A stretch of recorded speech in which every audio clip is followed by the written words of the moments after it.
नमस्कार। दिल से के इस एपिसोड में हम लोकतंत्र के बारे में चर्चा करेंगे। क्या उसकी बुनियाद कमज़ोर होती जा रही है?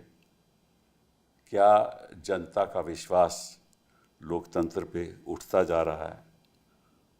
क्या जो अदालतें हैं वो अपना कर्तव्य निभा रही हैं?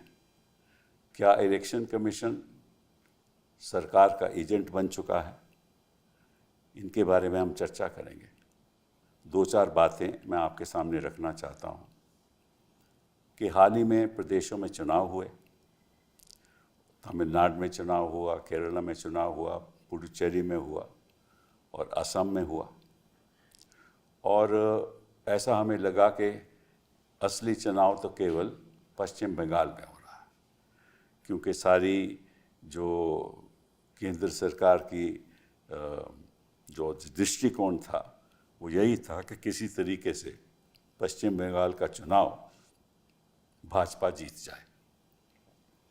और जिस तरह से इलेक्शन कमीशन का रवैया रहा, जिस तरह से इलेक्शन कमीशन ने केंद्र का साथ दिया, जिस तरह से 2400 बटालियन CAPF के वहाँ तैनात किए गए, जिस तरह से काउंटिंग जगह पे काउंटिंग एजेंट्स के खिलाफ बदसलूकी हुई, जिस तरह से लोगों के नाम काटे गए लॉजिकल डिस्क्रेपेंसी के आधार पे।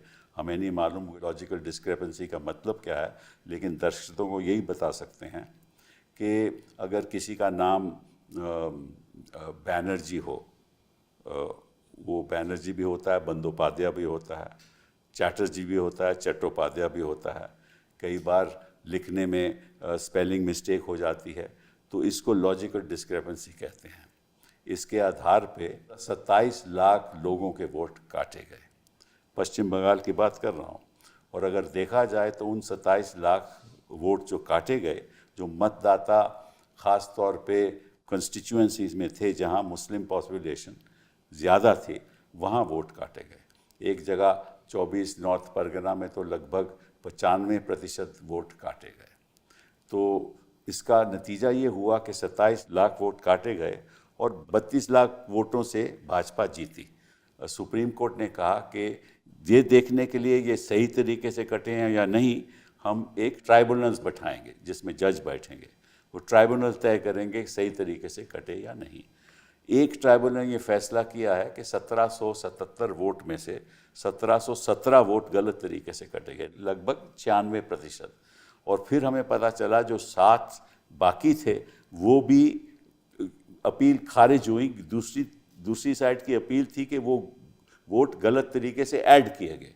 इसका मतलब कि एक ट्राइब्यूनल ने यह तय किया है कि 100% वोट गलत कटे गए। अगर ऐसे ही हुआ और बाकी भी ट्राइब्यूनल थे और वहाँ 27 लाख लोगों के वोट थे, अगर सब गलत कटे गए तो लोकतंत्र का मतलब क्या है? तो ऐसे शंकाएं जब पैदा होंगी तो चर्चा होगी, लोग समझेंगे कि चुनाव का मतलब ही क्या है।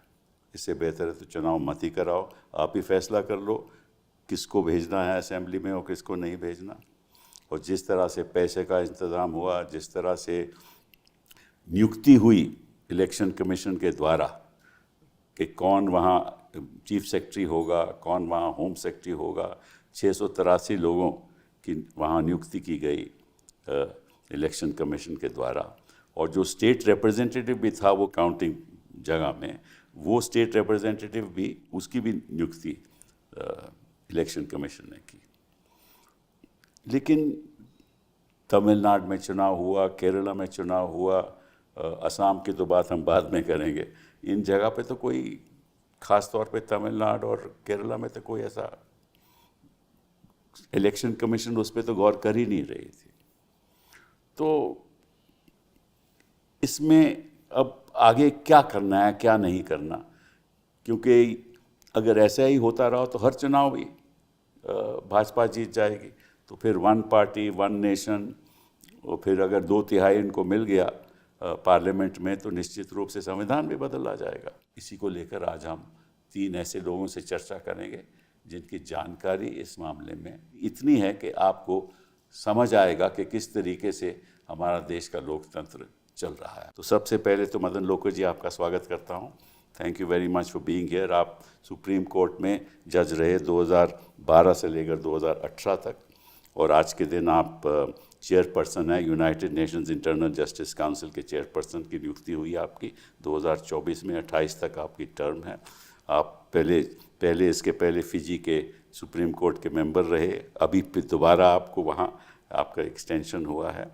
आप दिल्ली में जज रहे 1999 से लेकर 2010 तक, फिर आप गुवाहाटी भी गए, आंध्रा भी गए, फिर सुप्रीम कोर्ट में आए, और आपने सामाजिक मुद्दे जो सुप्रीम कोर्ट सामने आए, सोशल जस्टिस बेंच हम कहते थे, आप उसमें आपका बड़ा योगदान रहा। और आप आईटी जो आज के दिन हम कोर्ट में इंफॉर्मेशन टेक्नोलॉजी के साथ वीडियो कॉन्फ्रेंसेस करते हैं, कोर्ट में बहस करते हैं, वो आप लोगों की देन है, क्योंकि आप उसमें कमेटी में आपने बहुत दिलचस्पी रखी और योगदान दिया। कल्याण बाबू, आप तो लॉजिकल डिस्क्रिपेंसी में शामिल हो गए, आपके बेटे, आप नहीं।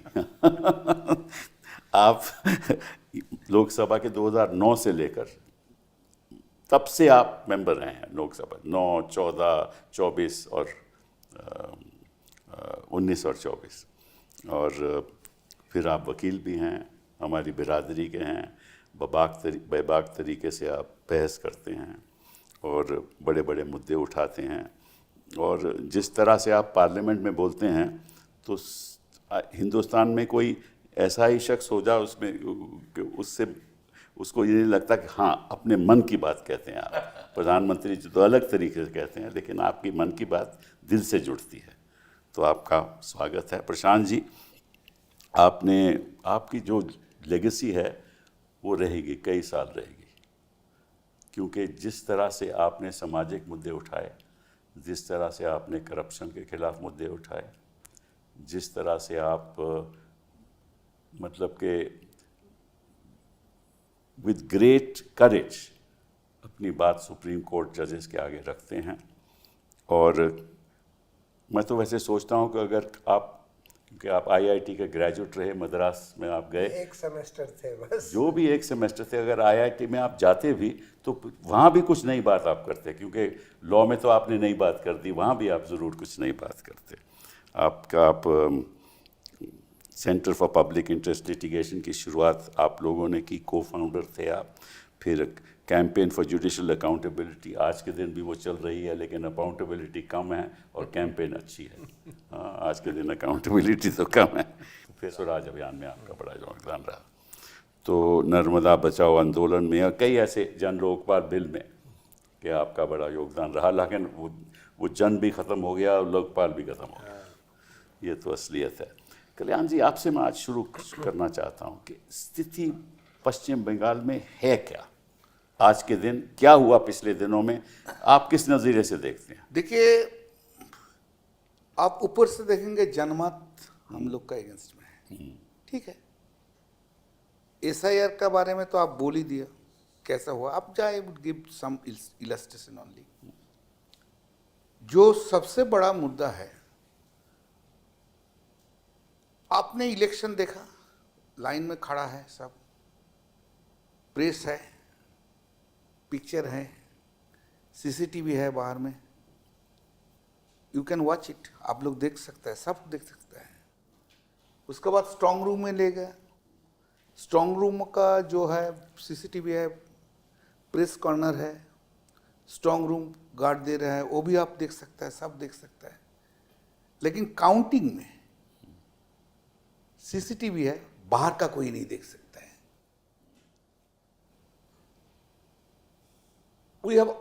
हम लोग आइडेंटिफाई किया है 50 सीट्स, 50 सीट, 50 सीट में हमारा जो कैंडिडेट है, चीफ इलेक्शन एजेंट था और काउंटिंग एजेंट था, उन लोग को मार के निकाल दिया था, पूरा मार के निकाल दिया 50 सीट में। कोई कंप्लेन भी नहीं लिया। मोडस ऑपरेंडी क्या है? मोडस ऑपरेंडी है 8 to 10,000 जो वोट है, 8,000 से 10,000 उसका ऊपर में हम लोग जीतते हैं, उसमें कुछ नहीं किया। और 8 से 10,000 वोट में जब जीत के रहते हैं तो उसमें मार दंगा करके निकाल देने के बाद वो लोग जीत गया। एक ये है। दो नंबर इशू है। तो आपने कंप्लेन क्यों नहीं किया? कंप्लेन कुछ किया, कंप्लेन कौन लेगा? ममता दी का कंप्लेन भी नहीं लिया। 5 राउंड पहले ममता दी को मार के निकाल दिया। वो जो आरओ था इलेक्शन कमीशन का, वो आरओ अब चीफ मिनिस्टर का डिप्टी सेक्रेटरी बन गया। Deputy secretary, principal secretary? Deputy secretary, I am coming, deputy secretary. अच्छा। और जो सीईओ था, चीफ इलेक्टोरल ऑफिसर, उन्होंने आज चीफ सेक्रेटरी बन गया। अच्छा। और जो स्पेशल ऑब्जर्वर था, जो एसआईआर से पहले से कर रहे थे, सुब्रत गुप्ता, उन्होंने आज के प्रिंसिपल सेक्रेटरी बन गया। ये अजाब चीज है। ये देश अजाब चीज में भरा दिया। कोई कभी चिंता करने का ये नहीं आया कभी। जो कल सीओ था, आज से चीफ सेक्रेटरी, जो आरओ था वो आज deputy secretary. Election commission was in आईवास एग्जिस्टेंस। वो जो है ना, इलेक्शन कमीशन एक तो आईवास था। इलेक्शन पूरा कंडक्ट किया बीजेपी ने। 31 सीट्स हम लोग आइडेंटिफाई किया, जिसमें एसआईआर का डिलीशन का बाद आफ्टर एडजुडिकेशन जितना था, एक इलस्ट्रेशन 5,400 डिलीशन हुआ, करेक्ट? अपील पेंडिंग, मेरा कैंडिडेट हार गया 826 वोट में। एक इलस्ट्रेशन राजारहाट, पूरा काउंटिंग हो गया, हमारा कैंडिडेट जीत गया 1,500 वोट में। फिर बीजेपी हंगामा किया, फिर रिकाउंटिंग हुआ। रिकाउंटिंग में 4-5 राउंड में पीटा के निकाल दिया, 1,000 वोट में वो लोग जीत गया। ये कोई इलेक्शन नहीं है। आप लोग बोल रहे हैं ना जनमत ऐसा है, पश्चिम बंगाल में जनमत ममता बनर्जी का अगेंस्ट में नहीं है। ये पूरा अमित शाह का खेल है। हम उनका नाम लेके बोल रहे हैं। ऑफ कोर्स मोदी जी है, दिमाग में देते हैं। अच्छा सुनिए, 2-2.5 महीना एक एमओएस, अमित शाह जी का एमओएस उधर बैठ के बोलता है, उधर कोई काम नहीं है दिल्ली में, उधर बैठ के कलकत्ता में गया, कलकत्ता में बैठ के कैसे सीआईएसएफ चलेगा, क्या चलेगा, पूरा उनको ट्रेनिंग दे दिया। और सबसे मार खाया हम लोग सेंट्रल फोर्स का। मेरा एक चीज है, मेरा क्वेश्चन है, आप सब कुछ दिखाना सकते हैं तो आप काउंटिंग क्यों नहीं दिखाना सकते हैं? Where is transparency? Where is transparency? Counting दिखाएंगे तो देश को पता चल जाएगा। मुर्शिदाबाद में रेजी नगर एक सीट में हम लोग हार गया 1,200 में, जिसमें under adjudication deletion, under adjudication 8,000। सातगाछिया 232 deletion, under adjudication 7,000। मेरा पार्लियामेंट का एक कॉन्स्टिट्यूंसी में जंगीपाड़ा जीत रहे थे, लास्ट वो मेरा मिनिस्टर था हम लोग का, बहुत अच्छा लड़का है वो। 2 राउंड का पहले उसको पिटा के निकाल दिया। तो ये फिर चुनाव नहीं हुआ ये ना? चुनाव नहीं है, ये मजाक है। चुनाव के नाम में एक मजाक है। लोकतंत्र आप के जो नाम बोल पे रहे मजाक। हैं वही होगा, बार बार बीजेपी ही आएगा इस तरीके से। सुनिए सर, जिसका अपॉइंटमेंट सच्चा तरीका से नहीं हुआ है, उसका पास से आपको क्या मांगना है? उसका पास से आप क्या मांगेंगे? जो अमित शाह के कृपा में चीफ इलेक्शन कमिश्नर बना, तो उसका पास अब क्या जस्टिस मिलेगा? पहले भी तो सरकार बनाती थी ऐसे ही चीज का इलेक्शन कमिश्नर। हाँ। पहले भी तो सरकारें बनाती थी। हाँ, लेकिन ये तो अलग तरीका से, पहले जो था ऐसा नहीं था। हमने चीफ इलेक्शन कमीशन का देखा था पहले जो उनका रवैया अलग होगा, लेकिन नहीं, वो जब कोऑपरेटिव का सेक्रेटरी था अमित शाह का अंडर, हाँ वो तो हमें उधर से चला गया है, कुछ नहीं जानते हैं, बहुत एरोगेंट है, बहुत एरोगेंट है। इतना एरोगेंट आदमी हम कभी किसी को नहीं देखा। Get out. एमपी का सदा इस तरह का से बात करता, हम क्या सर, हम कहाँ जस्टिस मिलेगा? आप तो गए हैं सुप्रीम कोर्ट में, आप गए हैं? गए हैं, भरोसा करना चाहिए। चलो वो देखते भरोसा हैं, देने का कोई है? वो तो देखते हैं। मैं आपसे भरोसा देने के देगा। अब प्रशांत जी, आप तो कोर्ट में बड़ी मजबूती से लड़ाई लड़ते रहे हैं, आपको क्या लगता है, क्योंकि आप जमीन की भी असलियत जानते हैं, वहाँ क्या हो रहा है और कोर्ट में भी क्या हो रहा है, आप जरा अपना देखिए, ये तो बिल्कुल क्लियर है कि जिस तरह से एसआईआर करवाया गया उसी से साफ है कि इलेक्शन कमीशन कोई कानून की परवाह नहीं कर रहा था, कोई रूल्स की परवाह नहीं कर रहा था, अपने ही मैनुअल की परवाह नहीं कर रहा था। बिल्कुल मनमाने ढंग से ये एसआईआर करवाया गया। देखिए, आज से पहले 1951 में जब पहली बार वोटर्स लिस्ट बनी थी, उसके बाद नए सिरे से कभी वोटर्स लिस्ट नहीं बनाई गई हिंदुस्तान में। जी हाँ।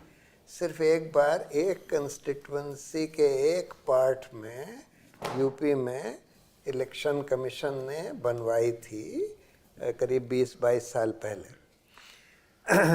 उसमें कानून में लिखा है, एक्ट में लिखा है कि they can order intensive revision in a constituency or part of a constituency for reasons to be recorded in writing. ऐसे en masse कभी नहीं कराया गया। दूसरी बात, कभी ये नहीं कहा गया कि एन्यूमरेशन फॉर्म भरो नहीं तो तुम्हारा नाम ड्राफ्ट रोल में नहीं आएगा। पहली बार हुआ है। नहीं, बताइए इतिहास में कभी ऐसा हुआ है कि फॉर्म भरने की किसी भी मत देने वाले की जिम्मेदारी रही हो? कभी हुआ? कभी नहीं हुआ। तो क्यों हुआ पहली बार आपके हिसाब से? नहीं, वो तो ऑब्वियस है। देखिए, ये लोग शुरू से ये कहते थे ना, हम हिंदू राष्ट्र बनाएंगे, यानी कि नॉन हिंदूज को हम वोटिंग राइट से वंचित कर देंगे और हो सकता है और नॉन सिटीजन भी डिक्लेयर कर दें। इन्होंने कोशिश करी एनआरसी करके करने की, आसाम में किया, लेकिन वहाँ सुप्रीम कोर्ट ने क्योंकि मॉनिटर कर लिया और कम्युनल बेसिस पर नहीं होने दिया, तो वहाँ पर जो 19 लाख लोगों का नाम एनआरसी से हटा, वहाँ पर भी उन्होंने ये बोल दिया था कि तुम ये सारे डॉक्यूमेंट दिखाओ तब तुमको हम एनआरसी में डालेंगे। लेकिन क्योंकि बहुत सारे लोगों को बहुत मुश्किल हुई, लेकिन फिर भी 19 लाख लोग नहीं जुटा पाए जो गरीब लोग थे। लेकिन कम्युनल बेसिस पर सुप्रीम कोर्ट ने नहीं होने दिया, तो विद द रिजल्ट कि 70% उसमें हिंदू थे, 30% मुस्लिम थे। अब इनको लगा कि अब हम एसआईआर करके वही काम कर लेंगे कि लोगों को वोटिंग राइट से वंचित कर दें। एसआईआर में पहले तो इन्होंने वही करा कि भाई आपको ये डॉक्यूमेंट्स देने होंगे बिहार में, तब जाकर आपका नाम, आप पहले एन्यूमरेशन फॉर्म भरिए, फिर इन 11 डॉक्यूमेंट्स में से कोई डॉक्यूमेंट दीजिए, तब आपका नाम ड्राफ्ट रोल में आएगा। अब बिहार में बहुत ज़्यादा कम्युनल बेसिस पर इसको नहीं कर पाए, तब इन्होंने वेस्ट बंगाल पर कंसंट्रेट किया। वेस्ट बंगाल में भी फर्स्ट राउंड में जब एन्यूमरेशन फॉर्म वाला था, वो भी कम्युनल बेसिस पर बहुत लोगों के नाम कटे, करीब 70 लाख लोगों के नाम कटे। 93 नहीं, 90 तो टोटल 90 लाख टोटल है। हाँ। लेकिन कम्युनल बेसिस पर उसमें भी नहीं कटे। फिर इन्होंने ये लॉजिकल डिस्क्रिपेंसी का छोड़ा, इसमें 60 लाख लोगों को लॉजिकल डिस्क्रिपेंसी के आधार पर नोटिस दे दिया कि तुम्हारे नाम, फादर के नाम में ये स्पेलिंग का फ़र्क है, तुम्हारे नाम में ये स्पेलिंग का फ़र्क है, तुम्हारे नाम में इस डॉक्यूमेंट में उस डॉक्यूमेंट में एज का फ़र्क है, वगैरह वगैरह।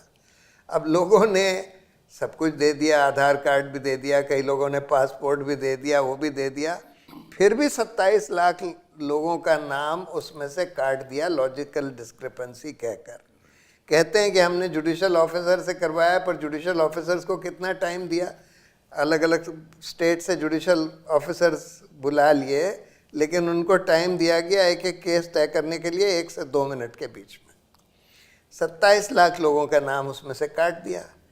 अब जब इन्होंने अपेलेट ट्राइब्यूनल्स बनाए, कुछ 8-10 अपेलेट ट्राइब्यूनल्स बनाए, उसमें जैसे आपने बोला कि जो केसेस एग्जामिन करे गए हैं, जितनी भी अपील्स एग्जामिन करी गई हैं, उसमें से 95% से ज़्यादा उन्होंने अपील्स अलाउ कर दी हैं, यानी कि उनके नाम गलत काटे गए। अब अगर आप ये सब करने लगें और साथ में आप बिल्कुल पार्टिजन ऑब्जर्वर्स भेज रहे हैं, बिल्कुल पार्टिजन ऑफिसर्स को चीफ सेक्रेटरी डीजीपी अपॉइंट कर रहे हैं, बिल्कुल पार्टिजन तरीके से उनके सेंट्रल फोर्सेस ऑपरेट कर रहे हैं, आप फिर कोई ट्रांसपेरेंसी नहीं बरत रहे। आपके रूल में लिखा है कि जब कोई फॉर्म 6 में नाम अपना एडिशन के लिए डालता है तो उसी दिन वेबसाइट पर अपलोड हो जाना चाहिए, वो नहीं किया, ऑब्जेक्शन हो सके, वो नहीं किया। कोई फॉर्म 7 भर के नाम का ऑब्जेक्शन देता है, वो भी उसी दिन अपलोड हो जाना चाहिए, वो भी नहीं किया। वोटर्स लिस्ट इन्होंने पहले तो डिलीटेड नाम की लिस्ट ही नहीं दे रहे थे, सुप्रीम कोर्ट के कहने पर देनी पड़ी, फिर भी कहते हैं कि हम मशीन रीडेबल फॉर्म में नहीं देंगे ताकि कि कोई जना आसानी से कंप्यूटर यूज़ करके देख सके कि उसका नाम कहाँ है, कितने डुप्लीकेट्स हैं। डी डुप्लीकेशन सॉफ्टवेयर का इनके मैनुअल में लिखा है कि इनको डी डुप्लीकेशन इस्तेमाल नहीं किया, वो भी नहीं इस्तेमाल किया। तो अगर आप इस तरह से, और फिर आप सीसीटीवी कैमरे की फुटेज नहीं दे रहे, आप कह रहे हैं कि 6 बजे के बाद इतने लोगों ने वोट किया, उसकी फुटेज होनी चाहिए कि भाई कितने लोग क्यू में थे वगैरह वगैरह। आप काउंटिंग रूम की सीसीटीवी फुटेज नहीं दे रहे, क्या पता आप क्या क्या धांधली कर रहे हैं। और जब इलेक्शन कमीशन बिल्कुल बीजेपी के एजेंट की तरह काम कर रहा है, जो कि बिल्कुल क्लियर है इस पूरे वेस्ट बंगाल के केस में या पूरे एसआईआर के एक्सरसाइज में बिल्कुल क्लियर है, तब किस तरह का फ्री एंड मैं फेयर आपसे एक सवाल पूछना चाहता हूं कि पश्चिम बंगाल की जो संख्या थी लोगों की, वो 7.6 करोड़ थी वोटर्स लिस्ट, ठीक है ना। इससे पहले 2024 के लोकसभा के चुनाव में, तो अब कमती होकर 6.83 हो 90 गई, लाख कट गए। 90 लाख कट गए, ठीक है ना।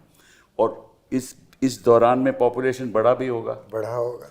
जैसे असम में दिखाया गया कि पॉपुलेशन 2 करोड़ से बढ़ा है 2024 से लेकर 26 तक, यहाँ घटा है, तो ये कैसे हो सकता है? नहीं नहीं, बिल्कुल बहुत सारे लोगों के नाम कट गए। कटने से अलावा कोई पॉपुलेशन बढ़ेगी भी तो सही। हाँ इस 2 साल में।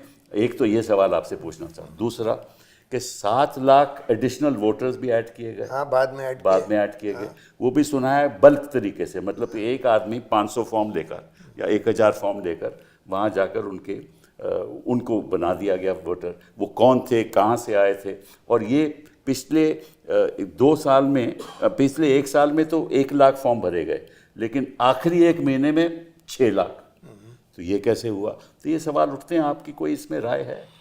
नहीं, राय यही है कि ये सब जो लॉजिकल डिस्क्रिपेंसी भी सेंटर से आया। देखिए, अगर हम पूरी वोटर्स लिस्ट एग्जामिन करें और उसमें देखें कि किसके डॉक्यूमेंट्स के स्पेलिंग में फ़र्क है, जी हाँ, तो ये 60 लाख नहीं बल्कि कम से कम 2 करोड़ निकलेंगे। सही बात है। इन्होंने 60 लाख उनमें से कैसे चूज़ किए?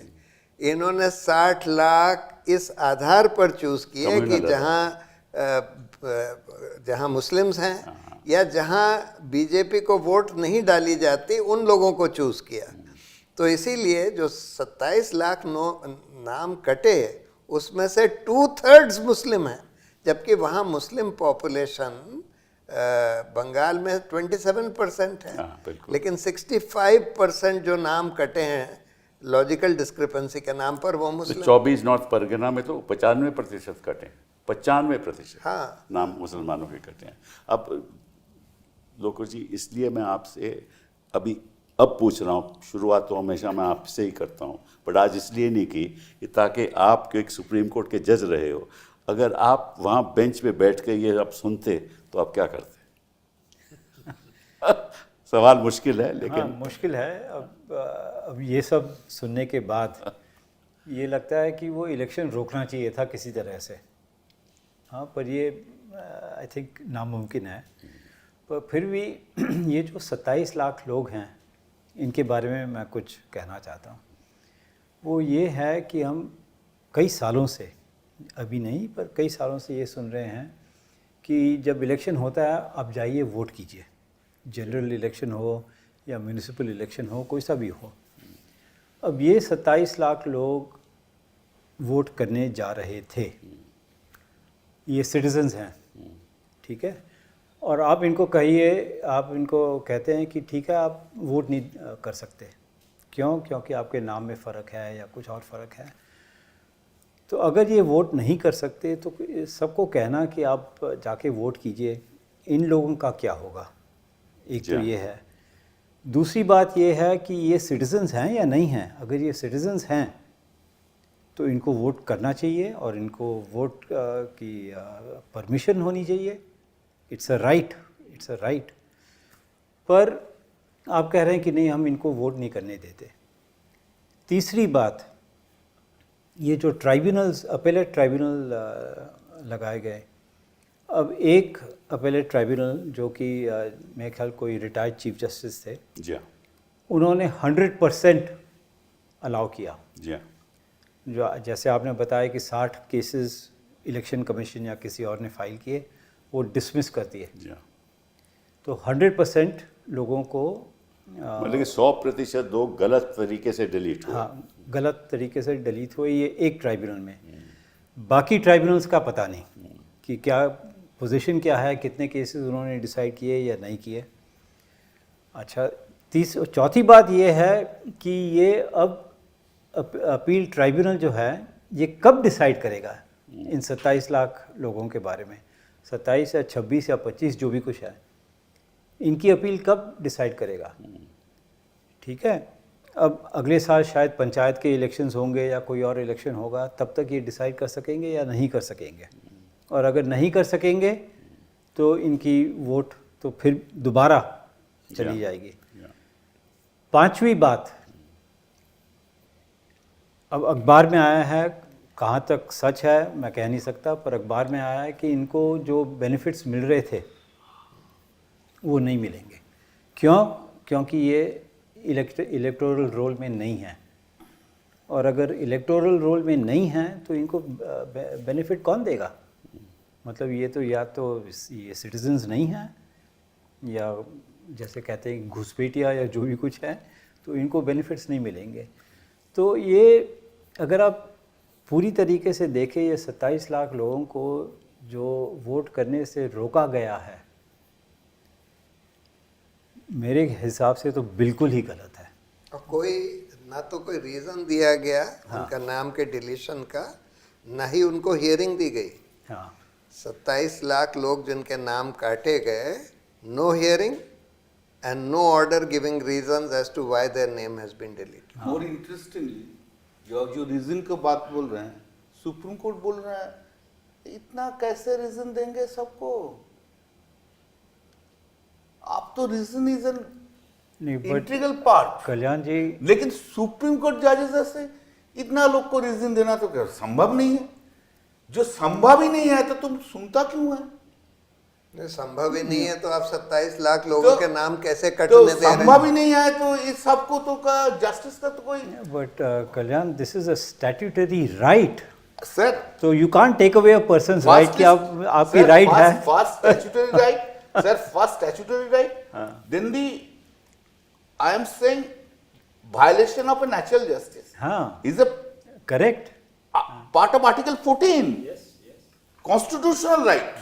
तो मैं आपसे सवाल पूछता हूँ कि आपने एक बात की ना कि ये सिटीजन्स हैं, तो कोई सिटीज़न, अगर मैं कोई सवाल उठाए मेरी सिटीजनशिप के बारे में, मैं वोटर हूँ, चलिए मैं दिल्ली में वोटर हूँ, और कोई कहता है कि साहब आप सिटीज़न नहीं हो, ठीक है, मेरा नाम डिलीट हो जाता है, तो मैं पूछना चाहता हूँ कि ये ओहदा सिटीजनशिप का ये तो केंद्र सरकार तय करती है ना, ये इलेक्शन कमीशन तो इलेक्शन कमीशन नहीं करती।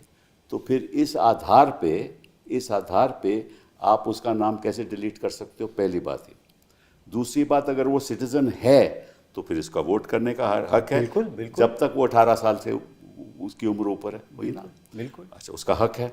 आपने डिलीट क्यों किया? क्योंकि उसका नाम बंदोपाध्याय नहीं है, बाप का नाम बंदोपाध्याय है, या बंदोपाध्याय बेटे का नाम है, बाप का नाम बैनर्जी है, ठीक है ना? इनसे हुआ है, इनके साथ हुआ है। इनके बेटे के लॉजिकल डिस्क्रिपेंसी में था। आप 2-4 और उदाहरण जरा बता दीजिए हमारे ऐसा है, चटर्जी चट्टोपाध्याय है, और बताइए।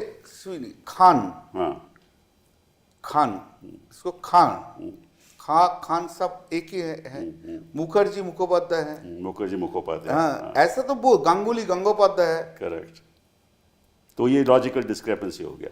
इससे बहुत कुछ है और है, और सो मेनी एग्जांपल्स। नहीं, फिर उसमें एक स्पेलिंग मिस्टेक भी तो होती है। स्पेलिंग मतलब कि मिस्टेक आप लिखते बंगाली में हो, उसके बाद उसका तर्जमा होता है, दत्ता। हाँ, तर्जमा अंग्रेजी में होता है, हाँ, दत्त। हाँ, दत्त।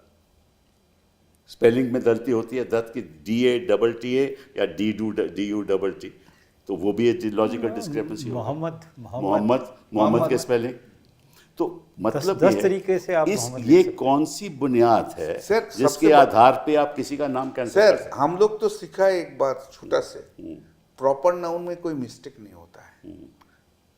प्रॉपर नाउन में कोई मिस्टेक नहीं होता है। Whether Correct. This is the we have learned it, this is the way the English is. That's right. लोग But अपना if- पासपोर्ट दे रहे हैं, हाँ, बर्थ सर्टिफिकेट दे रहे हैं, उनका भी नाम कट कटा गया है।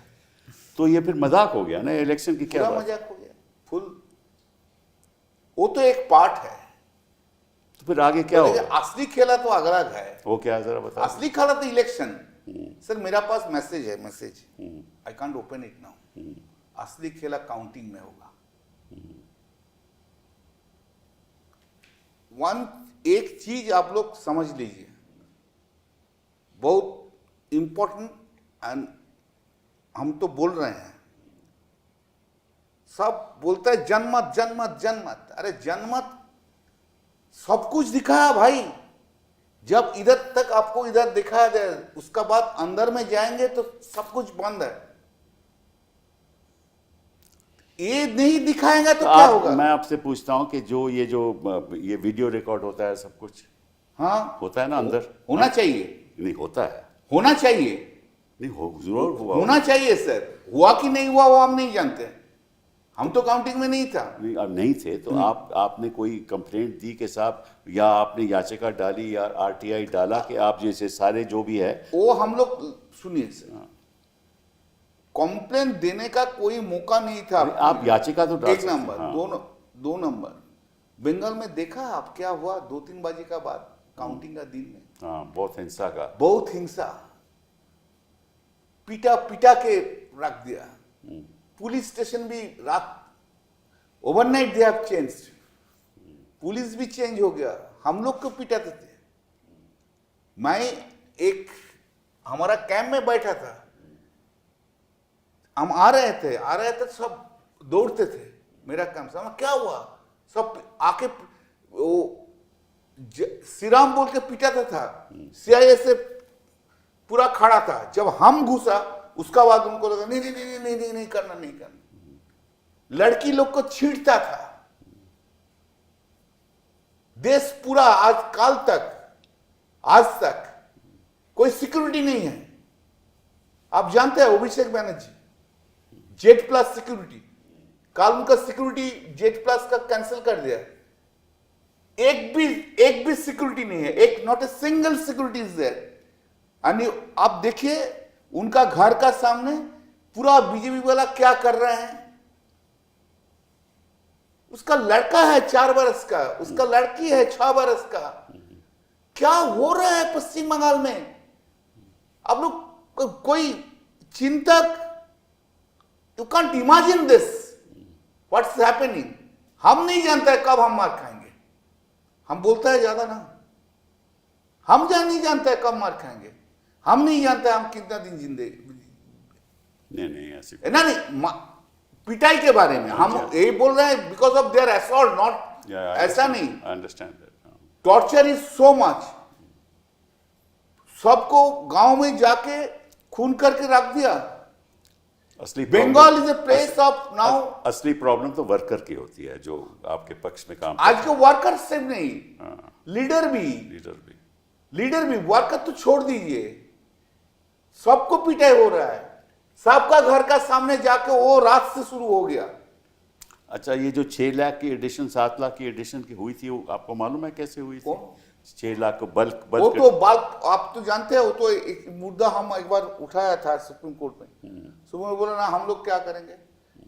पहले जो है रूल में जो है, जो एडिशन करने सकता है, आप उधर का वोटर होना चाहिए। जी हाँ, वही ले जा सकता है। वही ले जा सकता है। जो डिलीशन के बारे में बोलता था, ये जो हुआ fundamental statutory scheme is that आपको जब एडिशन करने के लिए आप जब डिपॉजिट करेंगे उसको इंक्वायरी होगा, जी हाँ, लोकल इंक्वायरी होगा, नोटिस बोर्ड पे जाए, लोकल इंक्वायरी होगा। तो लोकल इंक्वायरी तो नहीं हुआ भाई। मेरा पास ऐसा है जो मेरा कॉन्स्टिट्यूंट से बोल रहा है, दादा इसे इधर 100 आदमी आके वोट दे के चला गया, उसका नाम वोटर लिस्ट में है, कभी तो ये गांव में नहीं रहते। तरीका ऐसा था सर, आपको हम बोल रहे हैं, तरीका ऐसा था, एक दिन का नहीं। ये प्लानिंग 1-1.5 बरस से चल रहा है। प्लानिंग कैसा है, थोड़ा थोड़ा करके घुसाओ, अंदर में दो। एक इंडस्ट्रियलिस्ट है, फैक्ट्री बनाया, उसका जितना वर्कर था सब बाहर से ले आया। अच्छा, आई सी, सब बाहर से, सब 1 बरस का अंदर हो गया।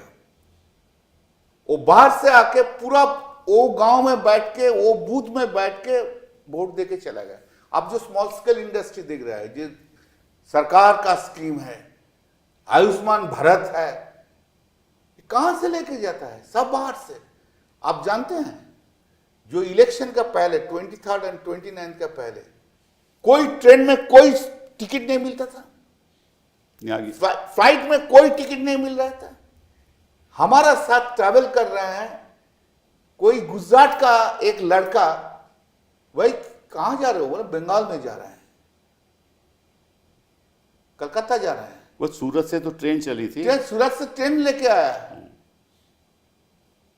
पूरा ट्रेन, कोई ट्रेन में वो भी टिकट नहीं था सर। वो भी priority. You can't understand, special train दे दिया। यही है डेमोक्रेसी हमारे देश में। मैं प्रशांत जी आपसे एक सवाल पूछता हूँ कि आपने बहस की थी कि ये सिटीजनशिप के मुद्दे पे बहस की थी, कौन सिटीजन है कौन नहीं है, केंद्र सरकार का हक है। इन्होंने कहा कि जी वो तो हम फैसला करेंगे, और आपने कई मुद्दे जो आज हम जिस पे चर्चा कर रहे हैं उठाए थे, तो वो फैसला तो अभी आया नहीं ना, और इस बीच इलेक्शन हो गया, तो फैसले का फिर मतलब क्या रहा? मैं आपसे पूछना चाहता हूँ। यही तो प्रॉब्लम है कि अब रिजल्ट तो आ गया, इलेक्शन तो हो गया, जो मुद्दे उठाए गए उस पर बगैर फैसला दिए सारे चुनाव कराने दिए जा रहे हैं। इलेक्शन कमीशन की मनमानी चलने दी जा रही है।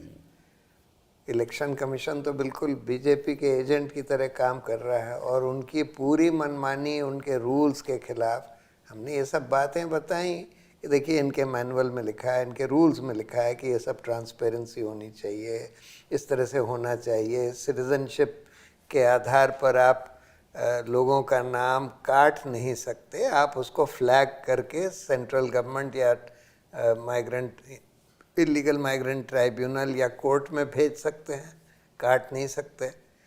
इनके खुद ही इंस्ट्रक्शंस में, पुराने इंस्ट्रक्शंस में ये बात लिखी थी।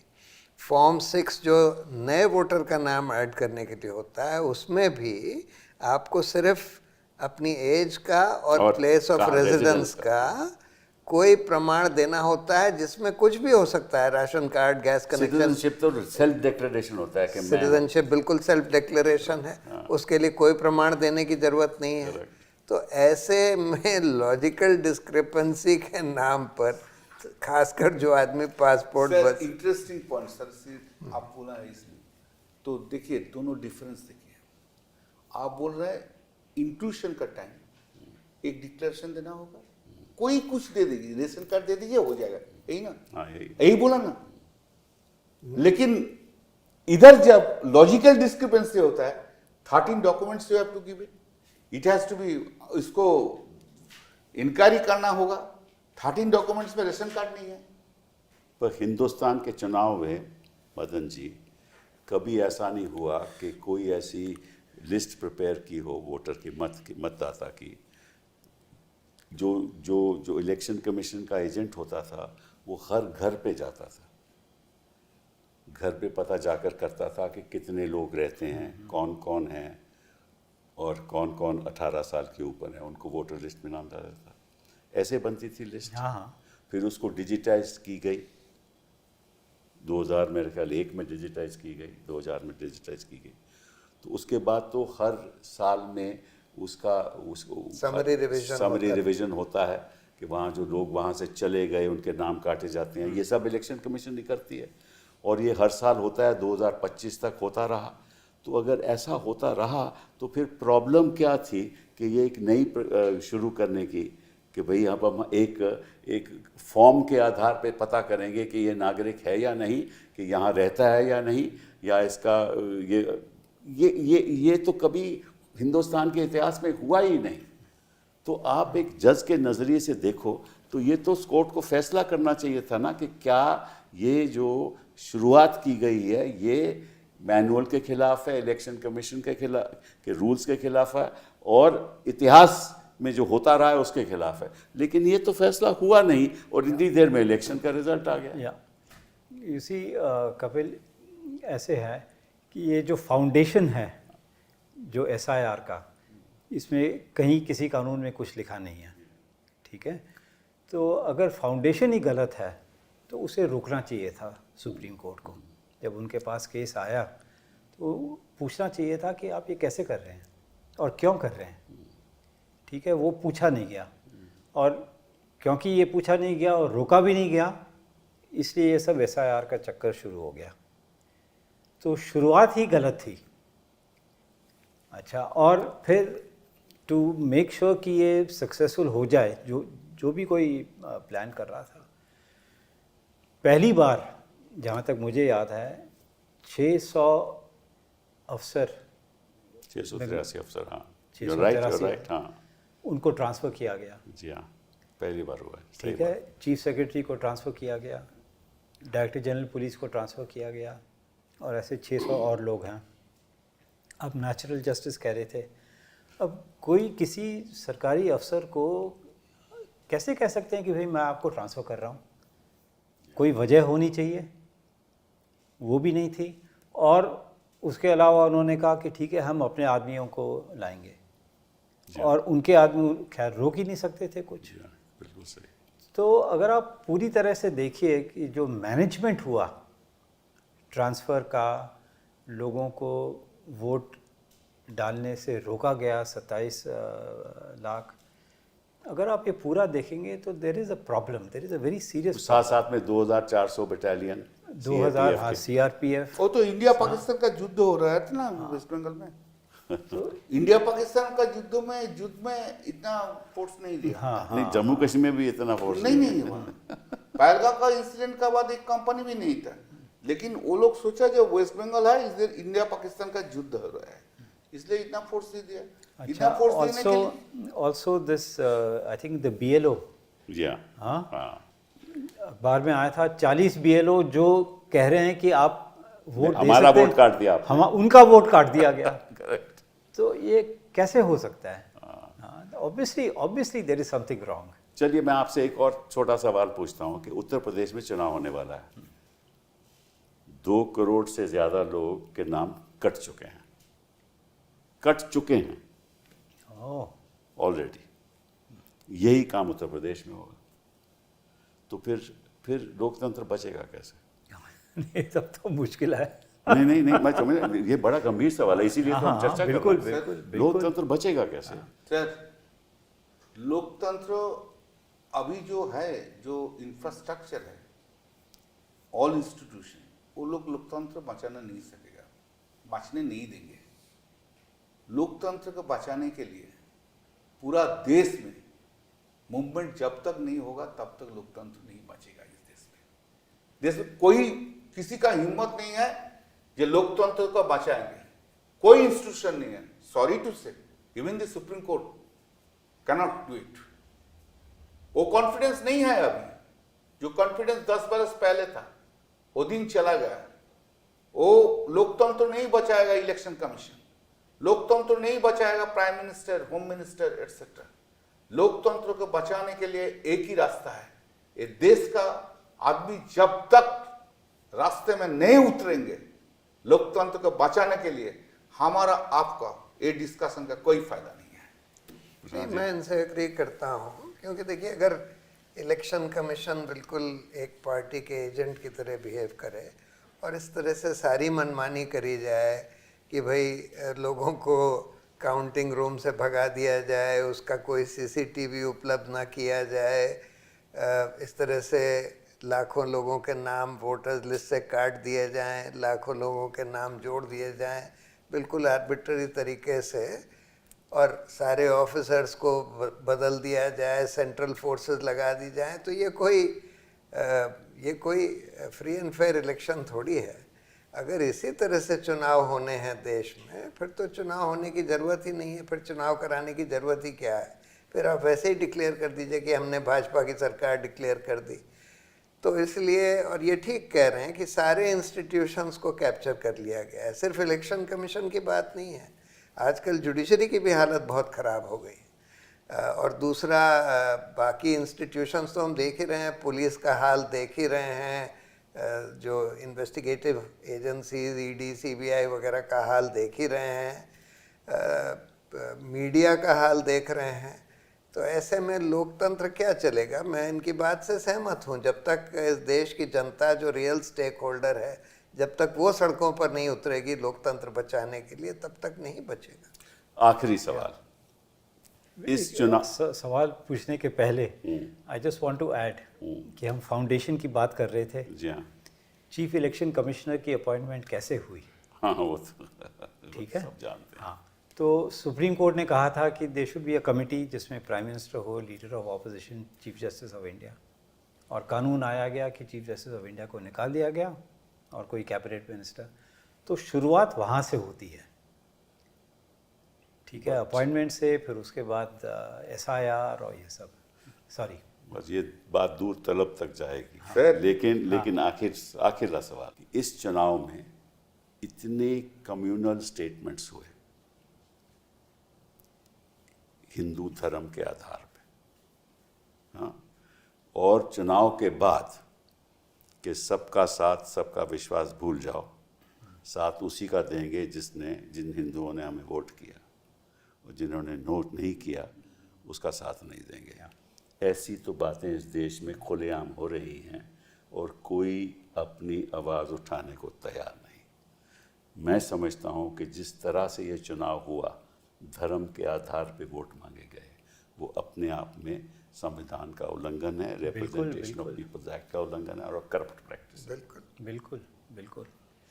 और आप जानते होंगे कि आपका एक फैसला भी है उसके बारे में। हाँ, और आप जानते होंगे कि एक किसी मंत्री ने कहा था गोली मारो। हाँ, तो सुप्रीम कोर्ट ने कहा बोला नहीं, वो उसमें गलत कुछ नहीं, कोई गलत कुछ नहीं है। तो फिर ठीक है, चलो सर। क्या हो गया अभी, एक चीज बहुत क्लियर है, पहले जुडिशियरी सिटीजन को इंटरेस्ट देखते थे, अभी जुडिशियरी सरकार का इंटरेस्ट और इंस्टीट्यूशन का इंटरेस्ट देखते हैं। सिटीजन का इंटरेस्ट को गोली मारो, लेकिन उनको रखो जी। भाई सुप्रीम कोर्ट का इंस्टीट्यूशन है, उनका इंटरेस्ट तो देखना चाहिए। उनका इंटरेस्ट भी तो है ना, कि जो आम आदमी के मन में उनके प्रति विश्वास हो कि सब निष्पक्ष तरीके से फैसला। आज वो विश्वास उठ गया है। मैं तो रोज़ देखता हूँ ना, मैं सोशल मीडिया को क्लोजली फॉलो करता हूँ। आज इस देश में बहुत कम लोग ये मानते हैं कि आज की जो न्यायपालिका है वो निष्पक्ष है और वो सरकार के इन्फ्लुएंस में नहीं काम कर रही है। तो कॉन्फिडेंस हम आम आदमी पे रखें। आदमी छोड़ के कुछ नहीं होता है। सुनिए सर, एक बात बोलूं, ये जो पब्लिक है ना, ये हर दिन फाइट करते हैं, हम लोग जानता नहीं है। आदमी लोग है, peoples of the country, they fight every day. चलिए, let's hope that the people take up this cause और सुधार आए और निष्पक्ष तरीके से संस्थाएं चली, सुप्रीम कोर्ट के फैसले हों और सिटीजन के प्रति हों और सारी एक्सरसाइज इंक्लूजनरी हो, मतलब कि किसी का वोट देने का हक किसी को हक नहीं है उसको छीनने का। संविधान में वो छीन नहीं सकते, सुप्रीम कोर्ट नहीं छीन सकती, कोर्ट नहीं छीन सकते। वो हक नागरिक का है और वो हक रहना चाहिए और इसके लिए लड़ाई लड़नी चाहिए। बहुत बहुत धन्यवाद आपका।